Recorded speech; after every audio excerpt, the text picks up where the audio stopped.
Just the presentation again. I do, yeah. Welcome everyone to the January Walk Massachusetts Network meeting. I'm Brendan Carney, Executive Director of Walk Massachusetts. Thanks for being here. I'm going to turn it over to our speaker, Ian Adams from MassDOT.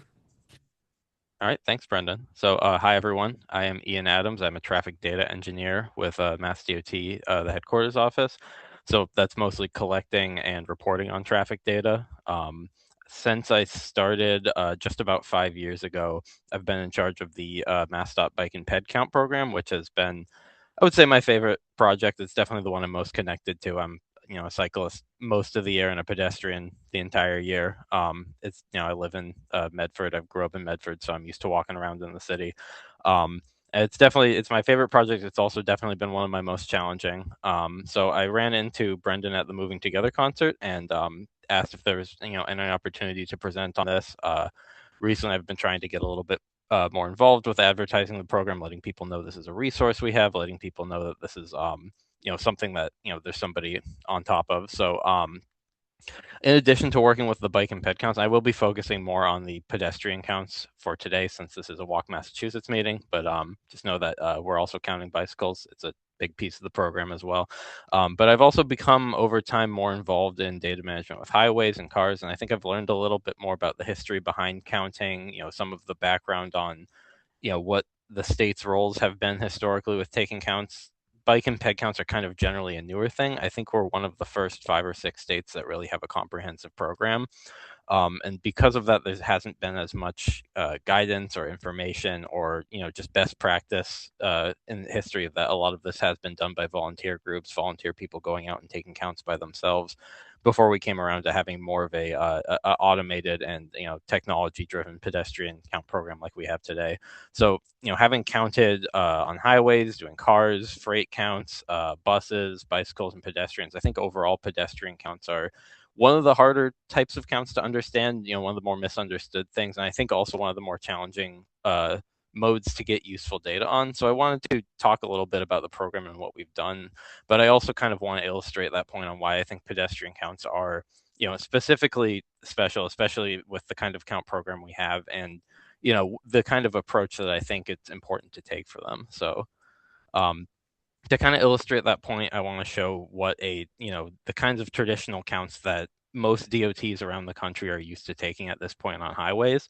A lot of the times when DOTs start a statewide bike and ped count program, it's generally assigned to the people who have done counts. And so I think that's something that people take into starting the count program is their background on the counts. And, some of the technology is similar. There are overlaps, but I think um, I'll just kind of show what I think is the difference and what some of the pitfalls of going into a bike and ped count program with background of highway counts is.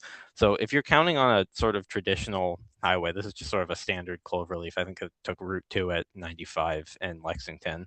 Um, Generally, the logistics of getting counts out there and laying out counts is difficult, but the concept is pretty straightforward. You have very defined pathways. And so if you just want to know how many people are using this facility, you would count the main lines. And then if you want to know, okay, where are they going, who's getting off, going where, you would count the ramps. And then you have, 12 points overall on that highway. And so I think, like I said, one of the issues is a lot of the guidance for this comes from a lot of the guidance for bike and ped counts comes from people who have done these kinds of counts.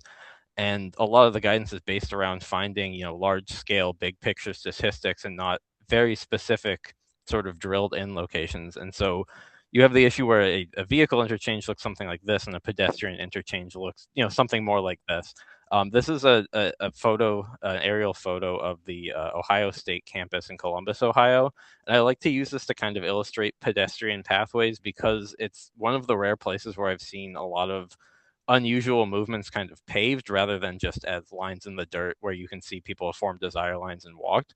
Um, and it's not symmetrical in any way. You can see on one side there are a lot more paths because they kind of dictate paths going from nodes to the front door of buildings of destinations, and so you have this sort of irregular layout. Um, and I think it seems like it's unique in that it has all these different unusual paved pathways, but what's unique about it isn't the movement patterns, it's more the pavement for it. So to give an example of what this might look like somewhere where the desire lines aren't paved, This is where I went to school at the University of Massachusetts Amherst. This is the campus central pond, and so if you were thinking, okay, I want to take a count and get the amount of pedestrians using these two pathways, if you're going into it with that sort of like car focused, highway counter focused mindset, you would say, okay, well, they merge at this point. So you take a count at this point, and then you get the total count. That's sort of the bottleneck there. But that ignores the fact that people are probably crossing away and going off the lines because people are going to walk in the shortest possible path because they aren't thinking like they are when they're driving. They're just out taking a walk. So, I know that this is a pathway partially because I, walked this way and this was a campus that I lived on and people walk all around. But you can also kind of see on the satellite photo that this area of the lawn is more, well trodden. You can see that the grass is kind of tamped down.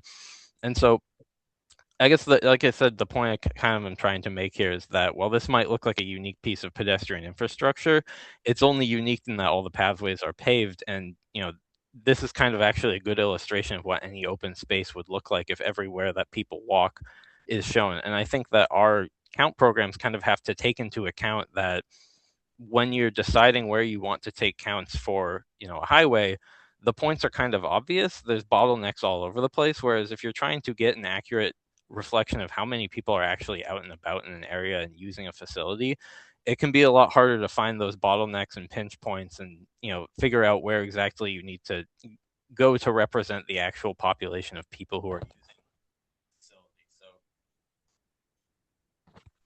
I think that that's kind of why I think that pedestrian counts are a little bit harder to approach. You need to be a little bit more strategic about where you pick to count, or in cases like this, if you need to get an open area, sometimes you need to use more advanced technologies, cameras with a wider field of view to pick up larger areas. And there's also the angle on that ped movement depends on a lot more factors than car movement. So there's weather and season. Season both in the fact that the people don't walk around as much in colder weather, but also maintenance issues where there's that context to, okay, is it cold on the day you took account? Did it snow on the day you took account? Did it snow and the sidewalk was cleared properly or salted properly? And so I think pedestrian counts depend on a lot more context. I think it's important, as somebody with a transportation data background, I think it's important to always consider that any kind of transportation data is reliant on context and that there's important information behind why a count taken on a specific day might be higher or lower than a count taken in the same place on another day.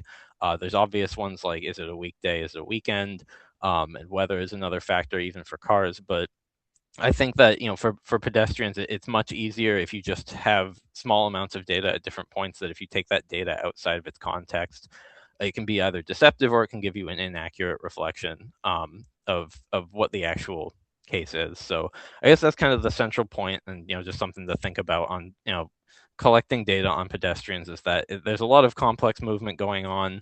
There's a lot more freedom of movement, and so people don't follow exactly where you would expect them if you're coming at it from the sort of point of view of somebody who counts highways and is used to counting cars that are more restrained to a facility. So with that point made, I want to move on to talk a little bit about what we've actually been doing for counts. So about 6 or 7 years ago, there was an initial study using bicycle and pedestrian counters to determine a sort of economic benefit of shared use paths. This was sort of meant to argue in favor of, these shared use path projects could be expensive, but like if you quantify the health benefits, the environmental benefits, the traffic reduction, and the benefits to businesses in the community, you can actually kind of determine a return on investment for that, and advocate for further expansion. So that was an early use of count data.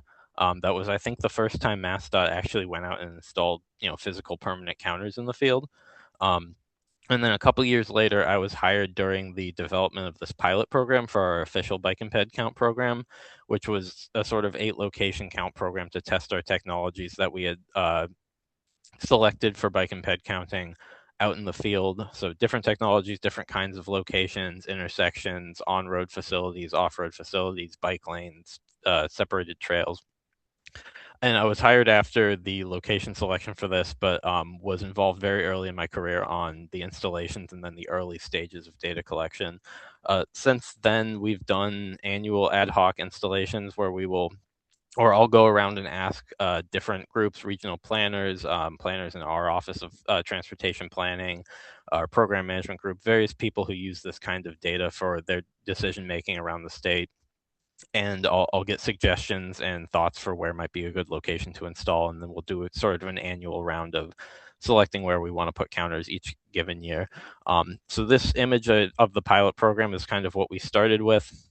Since then, 5 years later, between installing annually and also wrapping in some counters that were in use by regional groups that they weren't maintaining and sort of like incorporating those into our program, this is what our map looks like right now. And this is a public facing map, and I can share the data in the chat after this presentation, but each of those green dots on the map is a count location, and the ones with a C in them are a continuous counter. So that's something where we have installed the device and we are maintaining that device to get counts on that facility daily. And they're usually broken down by either hour or 15-minute bins, depending on what's taking the count. So to get into a little bit of what we're using to take these counts, I've kind of alluded to using automated counters and haven't really explained that yet. The diagram on the left there is sort of showing what our usual counter looks like, which is that there will be some kind of post, usually between a roadway and a sidewalk. That post will have an infrared beam that faces the sidewalk and can detect a pedestrian walking past it. And then in the roadway, there will be a pair of loops, so electromagnetic loops that can sense something metal going over them, and that's how we determine the bicycle counts. On facilities like shared use paths, those will be in the same direction, so the infrared and the loops will work kind of in tandem to determine if something goes by, if it's a pedestrian or a bicycle, or some of the newer sensors are now determining e-scooters by wheelbase and speed and things like that. So that's kind of our standard counter. We also are moving towards using camera-based counts. We have a number of, I guess MassDOT has a number of uh, cameras out on intersections, so signal operation cameras. So, they're using a camera that is detecting cars on side streets to tell the signal when it needs to give a green light to a side street. And because that camera is detecting, it can also take counts.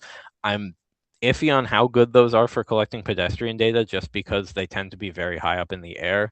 And so if they're counting a crosswalk that's, 200 feet away on the other side of an intersection, the resolution sometimes isn't great for it. So we're kind of going through and picking and choosing which of those we think actually have a good enough angle and can detect pedestrians to get some crosswalk counts. Because on the left, I mentioned that we use infrared for a lot of our sidewalk and shared use path counts, but infrared can't face a roadway because if it faces a roadway, it will detect cars as well. And so we want to move a little bit more towards cameras so that we can get sidewalk counts. And we did just receive a shipment of portable count cameras that I'm hoping to use for more portable short-term bike ped counts. So to go a little bit into short-term bike and ped counts, this has so far been a smaller part of our program. It's a little bit easier based on our current situation with traffic data collection and our staffing to have counters that just need to be maintained once in a while. And it's been a little more difficult to have people going out and making installations and then picking them up. But when we have done portable counts, some of the uses of this data. So generally it's about a week of data. We'll put them out and then a week later we'll pick them up and then we'll upload the data to our database. This is also something I should mention some of the regional planning groups are doing, and a couple of them, Pioneer Valley and the Boston MPO, have uploaded some counts to our database. I'm trying to encourage the RPAs to put their data there so that we kind of have everything in one place for reference. But for now, it's just those two. But yeah, these short-term counts have been a smaller part of our process, but when we have used them, we've used them for projects. So, looking at some new bike and ped facilities and, doing a before and after analysis, seeing, or also even during road work, when you have long-term road work, looking at the effects on ridership. Do people detour? Do people ride their bikes through an area that may or may not be optimal or as safe because of conditions from road work? Safety is another angle. I talked about crosswalks and how we're hoping to use portable cameras to do more crosswalk counts.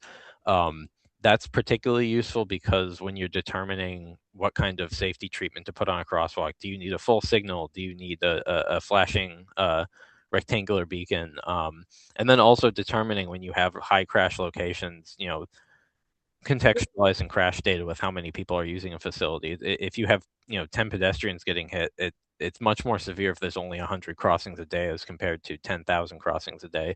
So it's important. It's useful to contextualize and prioritize situations like that. And so I'm hoping to get more involved with using crosswalk data and counts for safety purposes. And then another thing is transit. Specifically transit points where you can bike to a station. I've worked with some of the people from the MBTA during I think last year it was a red line shutdown for 2 weeks, and they wanted to look at ridership on the Somerville Community Path with the shuttles going through Davis Square in place of the red line, and see if less people were riding their bikes or if more people were just riding their bikes all the way to work. So they used some of our data and some Blue Bike data to do some analysis on that. So that covers short-term counts. The majority of our program is these permanent counts. So there's an actual picture of one of those counters I was talking about on a shared use path, where you can see the diamond saw cut in the pavement. That's a electromagnetic loop for detecting bicycles. And then there's also an infrared beam coming out of that post, and that post also houses all the counter technology, the modem for sending data to our database every day. Um, and so most of our program, like I said, is these permanent counters. We put them out and then we maintain them, and we watch the data and do quality control as best as we can with it. Um, and this kind of gives us more of the detail on a facility life cycle. So we're not just looking at a specific point. There's definitely situations, like I said, with like projects, or if you're just trying to get a snapshot to understand like in what kind of ballpark of amount of pedestrian or bicycle use it does a facility fall, then that kind of short-term snapshot can be useful for that. But if we want to kind of drill down further and understand seasonal patterns, year over year use, is bicycle ridership growing, is pedestrianism growing in this particular area, is it falling, and then we can look into why, if there are issues or any kind of signs why something might be higher or lower. But yeah, mostly just we're putting these out so that we have kind of an idea of what the life cycle of a facility looks like, both in terms of the year over year growth and the seasonal differences in how different kinds of facilities get used. So a shared use path might be something that falls more in the winter, like I mentioned with maintenance. A lot of these shared use paths don't get plowed, as I'm sure people know, and so we see a lot of them fall down. But then in some areas where they're a little bit better maintained, you can see how ridership may be better in the winter, or facility use might be higher in the winter if we were maintaining more of these paths.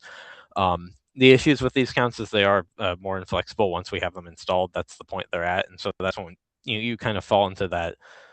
You need to really pick a point that is representing the area well. And so we do have a lot of these on shared use paths, partly because that's a very popular kind of facility and something there's a lot of support for taking counts on, partly because you can get the entire facility with one counter, so it's less expensive than getting two sides of a roadway. But also because when we put a counter on one of these paths, we know that we are counting all of our users between the two access points to that. So it's kind of almost the equivalent of taking counts on a limited access highway, where there are only certain points where you can get on and off. So that they kind of break that pattern of more free movement that makes it a little bit easier to take counts there. So overall, to summarize, I'm happy with what we've done so far with this program. I think we've done a good job covering parts of the state and just getting a pretty good body of data, so that we have that available for for research purposes, for reference, to analyze what different facilities look like and maybe draw conclusions about things, like I said, with like maintenance, or also how the way a facility is built or placed affects how people use it. Um, I would like to be doing more counts, especially on roadways. Like I said, a lot of our counts are on separated facilities, and I think it's very important for cycling, but also particularly for pedestrianism, to be looking at the areas where people are in conflict with traffic and understanding movement patterns there, for safety reasons, as well as just for understanding how our facilities are being used. In general, it has been a bit of an uphill battle to get the resources to do it. Especially, I mentioned, with staff. We've had the funding to add counters every year. It's been much harder to try to find and dedicate staff time to doing short-term counts and sort of managing moving counters around, and maintaining a sort of fleet of counters. So there have been some difficulties, but I have been working on trying to find new locations every year, and I've also been working on trying to get connected to the people who do larger scale projects, so that we can maybe start including counters as part of large scale projects, so that when we when we have a new facility, that facility can open up with a counter already on it, and then we can kind of get data from day one on that. So that's something I've been working on. And it's also been kind of a process over time of figuring out who's using this data, who can use this data. And that's, as I mentioned, kind of upfront, kind of why I'm here is I just want to, advertise a little better, let people know this is something we have available, and, kind of have a bigger network of people for feedback on how we're counting and, where people think we should be counting and where people think the data would be useful for them or for their communities or for, the regional planning groups or the municipalities that they work with. So yeah, I guess that's kind of most of what I came here to say. I'd be happy to hear any feedback, questions, happy to answer anything, and yeah, that's about all I had to say for this. So thank you. Great. Ian, can I drop the link in the chat, or do you want to drop a link in the chat so people can also Do you be? have it up? Yes, I have Yeah, could you the mind dropping it? dashboard on. Yeah, Sure. great. And it did look like there were two questions already in the chat. First one, um, Rick, do you want to unmute and ask your question?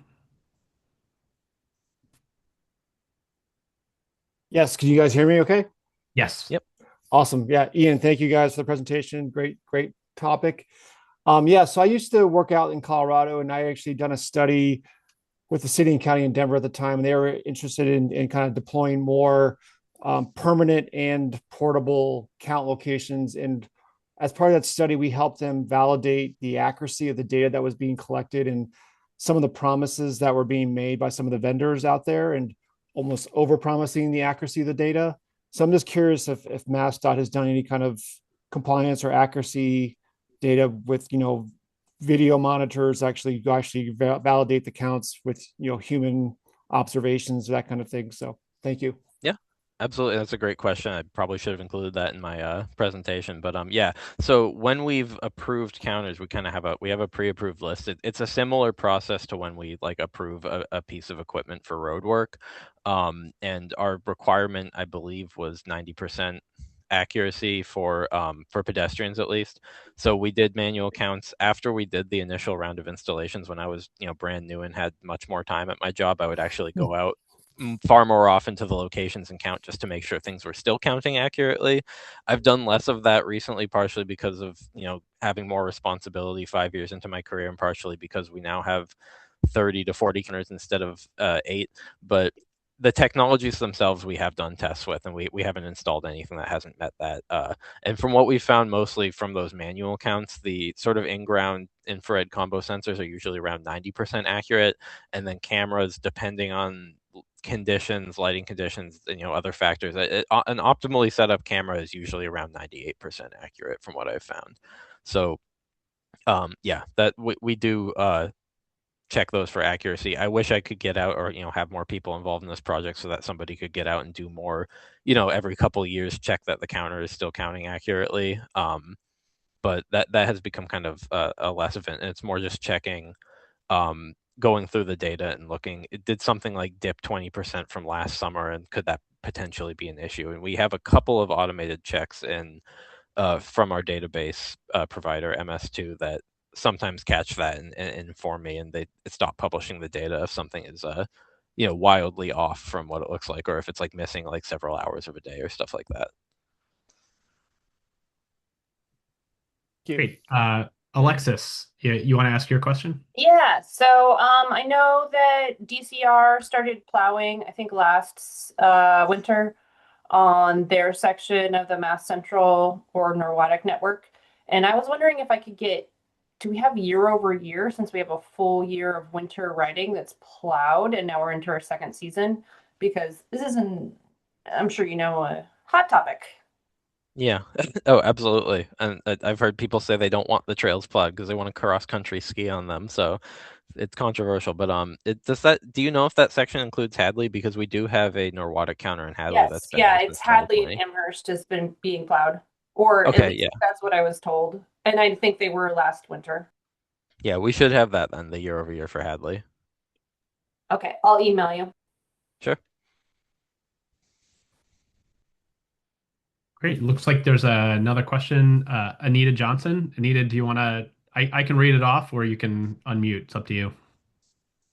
Thanks. I don't have anything more to add than what I said, which is what examples do you have where your data has resulted in new projects, expenditures on improving old projects, etc.?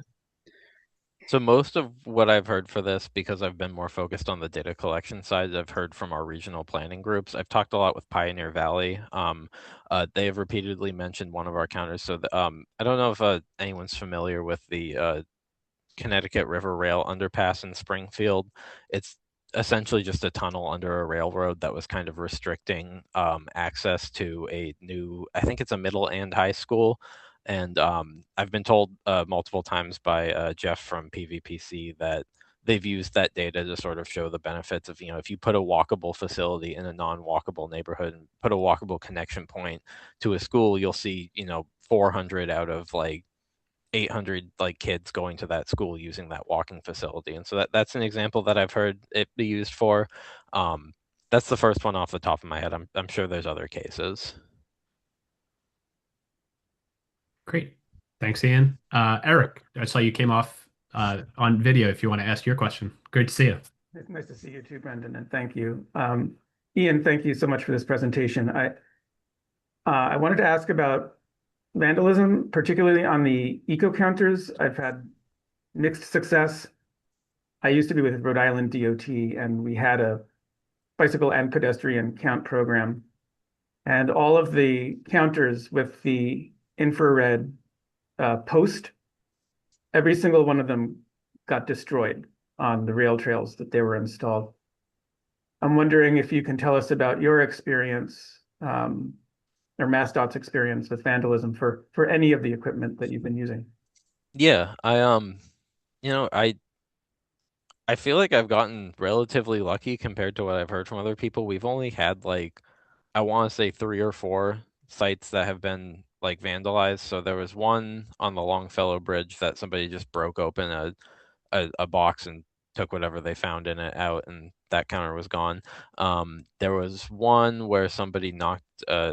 I don't think they even knocked it off a post. It was just kind of an infrared counter tied to a post, and it was dented, so that was just kind of destruction for the sake of it. We had a couple cases where somebody was putting a sticker over the infrared sensor, I think misconstruing it for like a camera, and so we started putting a sort of a sticker with a QR code that links to the database onto our counters so that if somebody sees it and is curious about it, they know what it is and they know it's not like a camera that's taking videos in public, because I know there's a lot of very reasonable concerns about public cameras these days. So I think it's completely fair. I understand why people would do that. I just think it's trying to get better communication, engaging. It's also been a way to engage, get people to see a counter and realize that the data exists. It's kind of free advertising at the same time as vandalism prevention.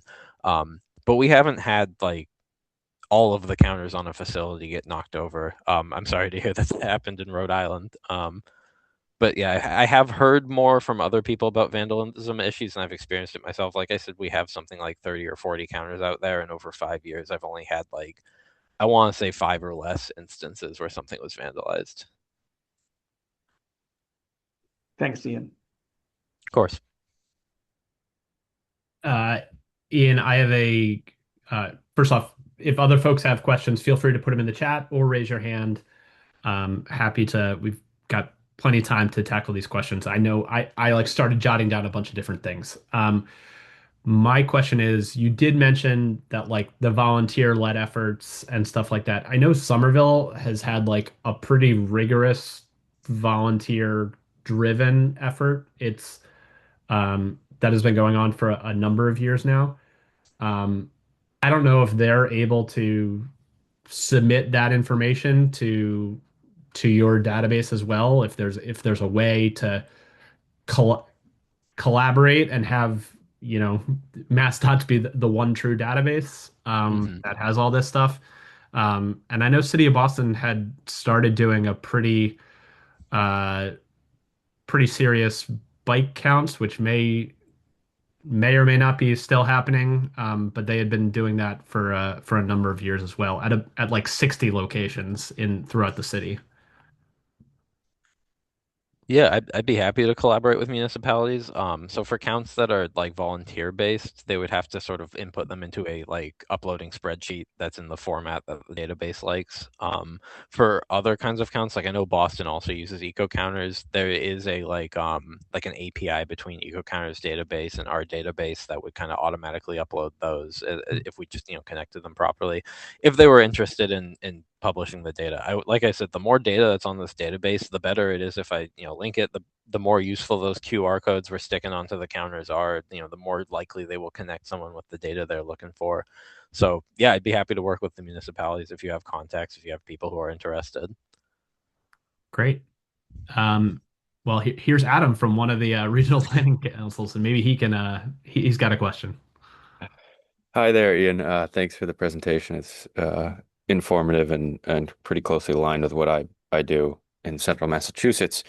My question is, what is the sort of process like in getting new or more counters out? I am familiar with the MS2 website. I've used that a few times, and um, I, I'm excited that the program seems to be sort of expanding and you're getting more locations and counters out. But Mhm. if there's something about that process, be good to know if we can sort of, as an RPA, recommend new locations or something like that. Thanks Yeah, again. I'm always open to suggestions for, especially from the regional planning groups, because it's logistically harder to communicate with municipalities when we have 351 municipalities and not all of them have a, representative or contact information. So I feel like it's nice to contact through the RPAs because then I get connected to potential data users who I may never have been in contact with otherwise. So I'm always happy to get suggestions from regional planners. I have in the past. I mentioned I'd worked with Pioneer Valley. They had reached out to me because we had that counter on the Norwalk actually prior to the start of our official program, and so they had kind of already been using data. So I've gotten suggestions and feedback from them. Yeah, so if you have any thoughts on locations, especially Central Mass, I know is not super well represented, and part of that is just that when I look at the map of facilities MassDOT owns that we don't need to install a permit to install on, we own for some reason way more roadways that have bicycle facilities in the west and in the east than we do in the middle. But that's exactly where working with the municipalities would be more useful because that means, if we do need a permit, I have kind of somebody who can tell me who I need to reach out for that. So would be very happy to hear some feedback. Great. I'd be happy to contact you separately and talk Of more course. about that. Yeah.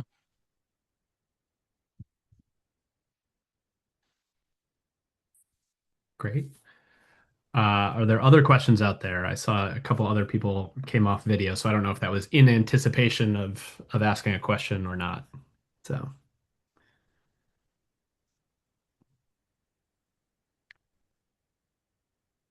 Ian, I do have another question Sure. related to because I just got another email from Strava today. Have you looked at any of the like Strava Metro data sets around counts and like how they um, have tried to partner with DOTs or advocacy organizations around using those data sets for user counts to try to make the case for safety improvements? I don't know if I you've have I was gonna say I've not personally worked with Strava data. I know there's definitely a use for it. I know there's, it's controversial because people say it's biased towards more active users and it may, right. if you're using solely that, it may exclude, populations that aren't using a fitness app. But I think it's definitely, like I said with data, as long as you have the context of the data you're using and understand what that context implies, you can make decisions based off of that. So I have heard of I believe I mentioned I'd worked with the MBTA folks and they were using blue bike data. I think they may also have been using Strava data and kind of using that in conjunction with counts or using counts to calibrate that data or to contextualize it. So yeah, it's definitely a good resource. It's not something I've personally used in the past. Great. Yeah, would love to know if there's anyone else on here who have taken a look at that. I think it's Strava Metro. For a while, they were trying to sell it to places and try to charge a DOT for access, and then municipalities could have it. But it looks like they pivoted, as a tech company is wont to do, and they now are having data partnerships and are trying to make the information available to folks. Once again, I have not used it either, but just another thing that have heard folks say is an interesting angle as well. All right. Other other questions that folks have?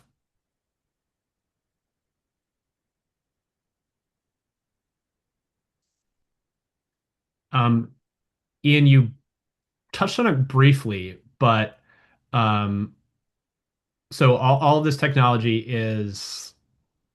it's not taking photos of people. It's not this Right. is not video stuff.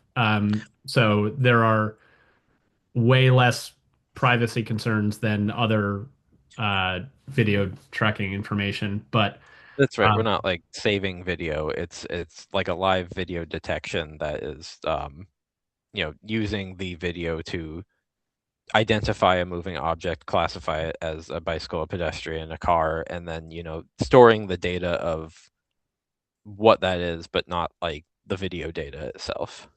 right, storing those counts and stuff like that. Are there uh, if a community or a regional planning agency was looking to do more of those video-based counts as opposed to the infrared stuff, are there good examples of data retention and destruction policies that you have seen? So a municipality or whoever would be looking to use that technology is ready to share that with, concerned citizens or elected officials that might be concerned about who else can have access to that video information.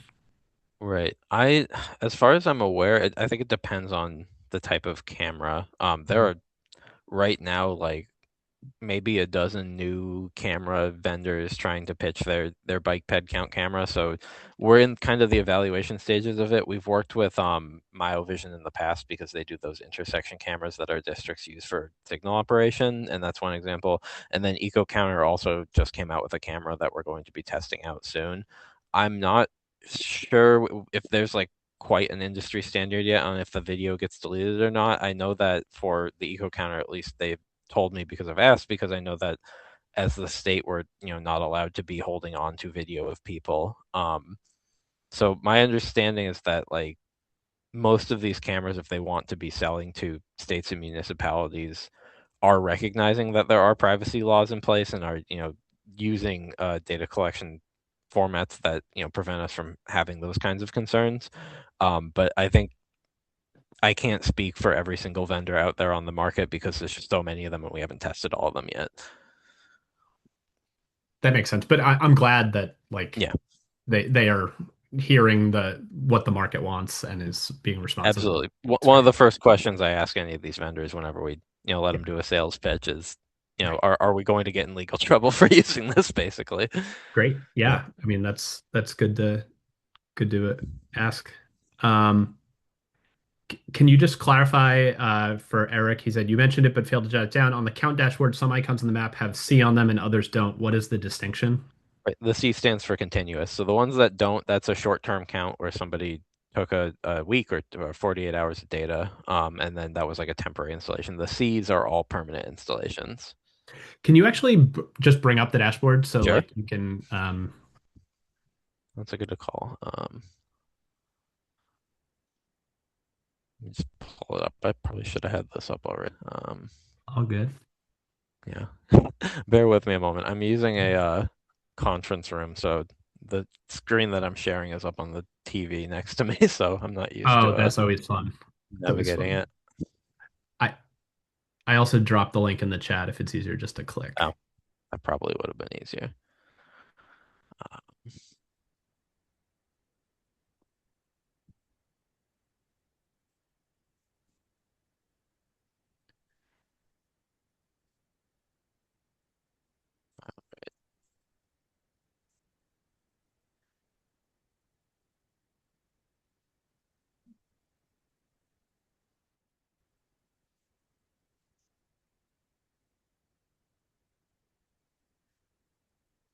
Okay, sharing my screen. Do you see it? Yep. Okay, so this page, the dashboard, just has some overall all system-wide data. The analysis tab is where more of the actual data is, and you can get to that by clicking on the map as well. Let's give this a second to load. So for these, like I mentioned, the ones without the C here. So I believe most of the ones over here are Pioneer Valley Planning Commission counts.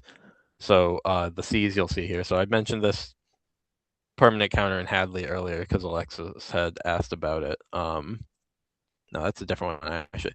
So that's one of our roadway counters that is counting the new bike lanes in Hadley. We installed those to sort of do a comparison to see with the new roadway bike lanes, how many people are preferring those over just using the trail and going around. And that was kind of an example case where there's kind of some safety concerns with these because they cross the on-ramp to a freeway essentially.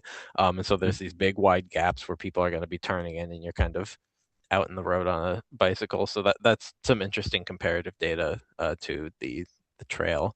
But if I click here on the map and click view location detail, this area down here pops up. This is some information, some like standard summary graphs. You can click the east and west here as well, and if there were multiple facilities, like say there was a sidewalk and a bike lane, you could like check and uncheck when you're looking at the data. But the actual counts themselves are in here. So this is a count from yesterday. The blue is pedestrians, the red is bicycles. And then that is also in numbers down here. The bottom left over here, you can do some data exporting. So if I wanted single day by station for, it automatically does the current year you're on, but you can put in dates here. And then if I were to click run report for that, it would do it for everything I have checked here. And this would give me sort of an exportable, you can get like a CSV or an Excel file with all the like hourly counts by direction by lane. So yeah, that's mostly how you navigate it. If you like happen to know because you've used it before the IDs, you can search by ID. The IDs are basically just numbered by our highway districts because that's how they wanted us to do it when we started this out. So this 2001 just means this is the first one we installed in Highway District 2, which is basically Pioneer Valley all the way up to the north in Franklin County. Any other thoughts or questions on the database? Anything I left out there? No, that's pretty great. I'm really interested. So I live in Framingham, and just north of me is Sudbury, and so the Bruce Freeman Rail Trail is, I'm very excited for how it's been extended closer and closer to me. So there are now a number of the Right. permanent counters in Sudbury, and it's just interesting. I don't think this section of the rail trail is completely open yet, but it's really interesting to see, the use of it so far, Yeah. and especially like, um, and I don't think it gets cleared. I'm not sure. Right. Yeah. But yeah, it's really interesting to see, hourly, the different directions and kind of the mode split as well. Yeah. So I was going to I think that's mention. just going to grow more and more Right. too. Absolutely. Yeah. And that was one we were fortunate enough to get the counters into the project itself. So they were there when it opened, even if it hasn't officially opened, but Yeah. you can Yeah. go walk on it. I think they're like finishing off some things that like until they're not allowed to technically open it until the project is completed and there's like small things or something like that. I don't remember exactly what the case with that is. I was going to mention on the topic of like shared use paths being cleared. You'd mentioned you don't feel that this one would be one. I think Alexis had mentioned I think that the reason the Norwottic Trail is clear is because that's a DCR trail and that the DCR has decided to do that. A lot of these trails, each section just belongs to the town they're in.